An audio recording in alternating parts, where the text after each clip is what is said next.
Thank you very much, Swami sir, for the warm welcome and Father Manoj for giving me this opportunity. And my topic is not exactly clinical, but more of a community-oriented kind of topic because I have been exposed to these kind of things for several years. I have almost 30 years of experience in medical field, in medical colleges, primary health centers, community health centers, corporates, international and national level. And my last corporate posting was in Astor Group at DMU's Medical College as a Chief Operating Officer. And from my experience, whatever I'm going to say may create some thought processes and you may have a different opinion, but whatever I am saying is what I've experienced personally. It is not a collection of data from various sources, it is my personal experience. Okay. So I started with a disclaimer because what I'm going to say is a pan-India thing and not related to Kerala alone. And as far as economically, I consider Kerala not as part of India because Kerala has lost its glorious past and now is just an appendage to India economically. Otherwise, there are a lot of things with Kerala that is far ahead of India in various standards. So I start with my first. This is going to be a elocution. My elocution is a bit rusty. I hope you will excuse me for that.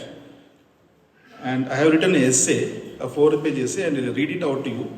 And I'll try to help you with some images that will support what I read. So it was the best of times and it was the worst of times. This is a famous statement by the great English author Charles Dickens. And I am saying this in context to the year 1632. I would like to reiterate the famous Charles Dickens quote which seems appropriate at this time. That is the year 1632. This year marks a crucial insight into the psyche of Indian population and the rulers who led them as kings and emperors. Emperor Shah Jahan's favorite queen, Mumtaz Mahal, died delivering her 14th child due to postpartum hemorrhage. And the profusely bereaved emperor built a mausoleum in her remembrance and named it the Taj Mahal. That he had multiple wives and concubines and that he continued to father several children after Mumtaz's death makes a mockery of the testimony that the Taj Mahal is a symbol of eternal love. It stood as a pure white monument against a backdrop of poverty, illiteracy, ignorance, famine, plague, smallpox, malaria, leprosy, tuberculosis, hepatitis, cholera, typhoid, poor sanitation, untouchability, drought and death compounded by unscientific treatment modalities and beliefs and practices of Neem Hakims, whites and faith healers. Scientific temper, scientific thought and practices few and far between. That Shah Jahan ruled one of the richest and greatest empires in the world is eclipsed by the fact that an abysmal value was acceded to human life. There was gross suffering of its people, particularly where public health was concerned. Today, centuries later, we, the people of this country, still collectively carry this burden hidden in our statistics, away from the public attention, media, soothsaying parliamentarians, arrogant, corrupt and well-fed bureaucrats. 120 women died today every day from postpartum hemorrhage in contemporary India. In contrast, the death of Queen Isabella of Spain, who died in a similar circumstance, around the same time struck the collective consciousness of Spain's society and its rulers. Perhaps that was the seed that sprouted in their minds, along with the growth of science and scientific temper in Europe, that nurtured them to develop nursing homes, maternity care centers, and train their nurses in modern scientific approach. Today, Spain has one of the best public healthcare systems in the world, with a maternal mortality rate of 3 compared to India at 97. Healthcare was never a priority for rulers in medieval India, the British India, or even the post-independent modern India. The first budget did not have any specific allocation for healthcare, and this year's allocation is just 1.6% of GDP, whereas in China it is 7%, US it is 17.3%, UK it is 11.3%, Spain 8.9%, and the EU average is 9.8%. Value of human life was abysmally low, and even today, 5,000 children die every day in the land of Kama Sutra, where the Indian males are busy sexing up their wives to produce 2 children every 3 seconds, forcing Winston Churchill to notoriously state that he hated Indians because they bred like rabbits. Truly, this hatred was evidenced by the Great Bengal Famine in 1943, when 40 lakh Indians, more than half the equivalent of Holocaust victims of Nazi Germany, perished without any trace or memorial in their remembrance. Opinion may vary as to how a land surplus with rice was devastated when Churchill carried away shiploads of rice from the hard-working Indian peasants to satiate his men who were being slaughtered by Hitler's army in Europe during the Second World War. Bankim Chand Chatterjee, the renowned Bengali writer, had a great foresight when he wrote his epic novel Ananda Amat, giving us the first song of Indian independence, Vande Mataram. In 1943, when the British government in India asked Sir Joseph William Morey to prepare a status report on the health condition in India for initiating reforms aiming to provide health services to all, though mainly their British subjects in India, a time when it is jokingly referred that you had to take a bus to London to get a tablet of paracetamol. Sir Joseph William Moore, along with some eminent scholars and professionals, travelled all over the country to painstakingly prepare the report, later to be known as the Moore Committee Report. 3 years later, in 1946, the report was submitted to the British government, which, once a great empire where the sun never set, was then tottering under the onslaught of freedom movement led by Mahatma Gandhi. The report famously stated that if it was possible to evaluate the loss which this country annually suffers through avoidable waste of human material and lowering of human efficiency, through malnutrition and preventable morbidity, we feel that the result would be so startling that the whole country would be aroused and would not rest until a radical change has been brought about. 2 years after India became republic in 1952, the young government in India took up the public health challenge in all sincerity and vigor, which later, like all programs, lacked follow-through, losing steam halfway, the initial visionaries being replaced by half-hearted imbeciles, both in government and bureaucracy. Health aiming to fill their pockets. The program of public health was by 1980 akin to a terminally ill patient, occasionally gasping for breath, the patients, doctors, and staff being victims of a flawed system that had collapsed. The primary, secondary public health system imploded, leaving rural patients clamoring for care at faraway higher centers like district hospitals and medical colleges. To implicate the medical fraternity for the failure of public healthcare system would be a travesty of justice, when the sub-centers, primary health centers and community centers, and to some extent the district hospitals, did not get any financial infrastructure or logistic support from the bureaucracy or the politicians. Lack of roads, electricity, transport, water supply, along with poor foresight and planning for capacity building, frustrated the doctors, nurses, and healthcare workers, thus denying adequate and quality care to the patients. Delivering preventive, primary, and secondary care to the far-flung and inaccessible areas in the massive and barren Indian subcontinent was limited, or no last-mile connectivity was a Herculean task that demotivated even the die-hard and committed workers. All India Institute of Medical Sciences was established in Delhi in 1956, followed by establishment of several colleges in all states of India. The primary aim was to produce doctors to create a healthy doctor-population ratio. The medical colleges were supposed to be teaching centers, not treating centers. They were to act as a last referral point for PSC, CHC, and district hospitals. But when the primary, secondary, and tertiary centers failed to deliver adequate services, sick people from villages had no option but to travel to distant medical colleges in cities. Churning out more and more doctors who were least bothered to serve in villages improved the ratio, but not the distribution. 80% of India lives in its villages and 80% of doctors live in the cities. The claim of the present government that India has achieved a doctor population ratio of 1:834, as of today, against the WHO recommendation of 1:1000, is laughable. The government has listed all registered medical practitioners, including Ayush, against the present Indian population, not taking into consideration if these doctors are alive, practicing, or living in the country or their current location in India. Shakespeare's comedy of errors would pale in comparison with the habitual data manipulation by the government. During the 80s and 90s, the government services imploded under the onslaught of burgeoning population. The primary and secondary services going haywire, the medical colleges bursting in the seam and struggling to provide adequate and timely services to patients. Quality took a backseat, and dying at a medical college was accepted as a norm without any protest by a desperate and deprived population. This vacuum urged in an era of nursing homes, polyclinic and private hospitals, run by groups or individuals. The patients deprived of services started clamoring at the doors of private centers, who never missed a chance to squeeze them dry. For patients and bystanders, it was a catch-22 situation like being caught between the devil and the deep sea.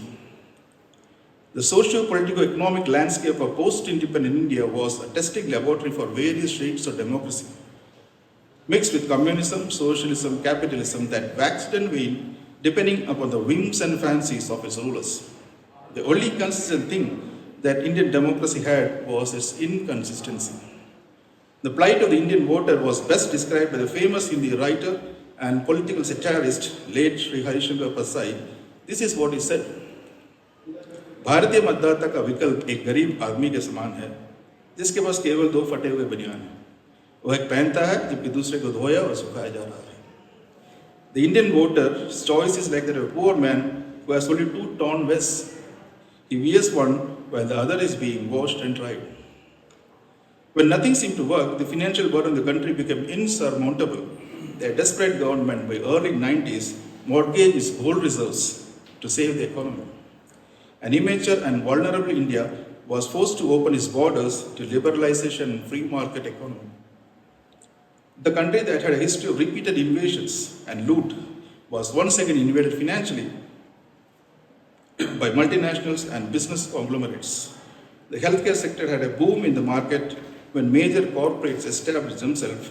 Indians were now exposed to high quality healthcare, including advanced technologies, diagnostics, infrastructure, specialties, super specialties, tertiary and quaternary centers, but located exclusively in major cities. The plight of the average Indian was like a beggar, hungry beggar standing in front of a 5-star hotel. The majority of the population still hoped that the government would save them from disease and death. The much touted slogan of Health for All by AD 2000 was but a distant dream. Today, more than 75% of health care in India is delivered by the private sector, a conglomerate of various inconsistent players of all shapes and sizes, starting from clinics, polyclinics, nursing homes, specialty, super specialty, tertiary, up to quaternary care, 5-star hospitals, while the government stands as a mute spectator. In a desperate attempt to maintain standards and a resemblance of sanity, the government started QCI and followed by NABH, which was a diluted version of JCI. Even that was a far cry for Indian hospitals, and to entice them into the field, NABH had to further reduce the standards to entry level. However, what started as a roar ended in a whimper as the combined onslaught of corruption and political virus reduced NABH to just a window dressing. Thus, free health became unavailable and quality healthcare became unaffordable. This forced the government to take up health insurance like RSVY, Ayushman Bharat and CASP. This was launched with great fanfare, and the government touted this as a final solution to provide best possible health services to the poorest and poor, where patient can get treatment from any empaneled hospital for free. This initially worked well in a state like Kerala, where affordability could be combined with accessibility. However, in the massive rural landscape of Indian subcontinent, the poor could not access the services in far-off cities and towns. For the Indian rural masses, Ayushman Bharat was like filling up the tank of petrol with a vehicle with no tires. The government fund was conveniently packed with private business groups like Reliance and ICICI who were reluctant to part with that money. Meanwhile, in urban India, the government insurance policy got off to a great start as many private hospitals got empaneled. However, the government did not keep its side of promise of paying the hospital on time, causing many hospitals to de-empanel, forcing patients to go for out-of-pocket spending, which satirically is called OOPS. While the government schemes covered only the BPL, the middle class was forced to opt for private insurance. Third-party administrator or TPA was brought in as an act of parliament, and those in nexus with the politicians took up managing crores of insurance funds. The Indian population as of today is divided into three categories. Upper class for whom healthcare is accessible and affordable, middle class for whom it is accessible but not affordable, and the lower class where it is neither accessible nor affordable. By 2010, unable to start and sustain new medical colleges, the government opened gates to private medical colleges to be supervised by MCA. Investors, business groups, black marketers, crooks of all shades, along with corrupt politicians, used this opportunity for money laundering. Medical Council of India achieved the notoriety of becoming one of the most corrupt organizations in India. Between 2010 and 2015, the residences of many doctors were raided. They were arrested by CBI, convicted by the court, and put behind bars. These doctors kept running the show even from behind bars, and it's alleged that they had sufficient financial clout to fund the elections of several politicians, some of who are presently in the current government. The MC had to be disbanded and was replaced temporarily by a board of governors till the formation of NMC in 2018. Which wouldn't make any difference, as the notorious Inspector Raj continued and was simply old wine in new bottle. MEMC became an extortion racket as the extremely difficult norm set up by it encouraged corruption. Between 2010 and 2020, several substandard medical colleges sprouted all over India, many of them later shut shop. The health services and the health education system is now overshadowed with private players, with the government standing as a mute spectator. The faith in public health care system is almost gone. But every cloud has a silver lining. During the 77 years of Indian independence, there has been several achievements too. Our health indices like IMR, MMR, life expectancy, and socioeconomic indices like HDI have become better since 1947. The national health programs revised over a period of several five-year plans have seen eradication and control of several infectious diseases. Massive and one of the largest vaccination drives was conducted in India. Modification of patent laws in pharma industry has set a boom in manufacturing, and India is now one of the largest manufacturers of cheaper generics and branded drugs. Medical consumables and medical equipments have developed substantial growth. India is also one of the largest exporters of nursing manpower. However, these achievements are too little, too late. Many countries that were devastated during the Second World War started from scratch around the same time when India achieved its independence. They now have some of the most advanced healthcare services in the world, in services, education, and research. All these countries have a combination of public and private. Health insurance plays a major role and is accessible and dependable both for patients and hospitals. Our track record has been a history of fails and misses. We need a pandemic or an epidemic to occasionally rise from our slumber. Massive loss of human life or human resource never makes headlines in a generation which is busy swiping reels on Instagram. Occasional death of a Dr. Vandana Das is too insignificant to strike the collective consciousness of a fraternity or leaders, where protocol, presence of mind, and a piece of rubber tubing could have saved the life of a young and budding doctor, whose profound, poignant, and painful memory will soon be forgotten and dumped into the dustbin of history. Thank you and